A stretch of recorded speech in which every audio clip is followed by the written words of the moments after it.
Setahun yang lalu, warga terdampak proyek strategis nasional pembangunan kilang minyak di Kabupaten Tuban, Jawa Timur, banyak yang menjadi miliarder mendadak setelah mendapatkan uang pembebasan lahan. Namun hal itu tidak terjadi di semua desa di sekitaran proyek. Sebagian besar warga Dusun Tadahan, Desa Wadung, Kecamatan Jenuh, Tuban, hanya mendapatkan ganti untung kurang dari 1 miliar rupiah. Padahal banyak warga juga harus menerima keputusan relokasi karena perkampungan mereka dibangun kilang minyak PT Pertamina Rosneft Pengolahan dan Petrokimia. Presdir Pertamina Rosneft sedih lihat warga Tuban borong mobil. Khawatir uang tak digunakan dengan tepat. Suwarto mengatakan. Dari 45 kepala keluarga warga Dusun Tadahan, Desa Wadung, yang mendapatkan uang ganti pembebasan senilai 1 miliar rupiah lebih hanya berjumlah 5-6 orang saja. Selebihnya hanya menerima 300 juta rupiah sampai 600 juta. Kalau yang miliarder itu sana warga desa Sumurgeneng dan Wadung Krajan. Karena banyak lahan pertaniannya yang terdampak pembebasan lahan, kata Suwarto. Selasa tanggal 25 Januari tahun 2022. Dulu kaya raya. Kini warga kampung miliarder di Tuban mengaku menyesal jual tanahnya minta perusahaan pekerjakan warga. Suwarto menyebutkan. Mayoritas warga Dusun Tadahan memang banyak yang tidak memiliki lahan garapan. Sebab, lahan garapan mereka sudah terkena imbas pembebasan lahan PLTU pada tahun 1986 silam.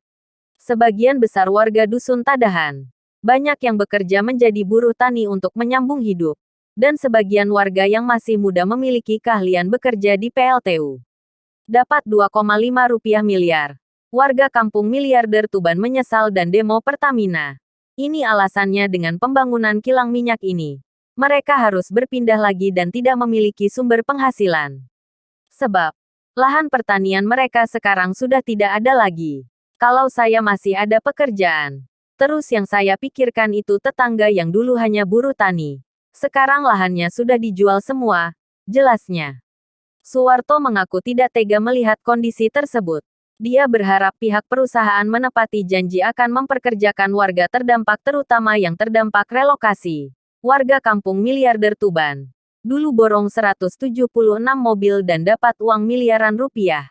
Kini menyesal lalu demo Pertamina jual hewan ternak seperti Pak Musanam. Warga setempat yang tidak punya lahan pertanian.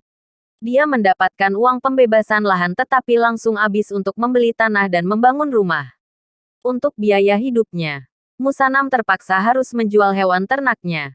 Karena tidak ada penghasilan tetap sejak terdampak relokasi. Penyesalan warga kampung miliarder di Tuban. Terpaksa jual sapi untuk bertahan hidup. Hal yang sama dialami Ibu Wikoyah, 63, seorang perempuan lanjut usia yang tinggal sendirian. Kini dia hanya menggembala kambing saja. Padahal, sebelum terdampak relokasi, Wikoyah masih bisa menjadi buruh tani di kampungnya karena lahan pertanian masih belum terdampak pembebasan. Sekarang untuk kebutuhan makan sehari-hari saja, dia harus menjual 3 ekor kambingnya, tuturnya. Menurutnya, orang-orang yang seperti Musanam dan Ibu Wikoyah inilah yang harus dipikirkan. Sebab mereka terdampak tetapi tidak dipekerjakan karena adanya persyaratan usia dan lain sebagainya. Makanya, warga kemarin itu sebetulnya menagih janji pihak Pertamina. Warga usianya di atas 50 tahun yang terdampak relokasi ini coba dipikirkan juga, tandasnya.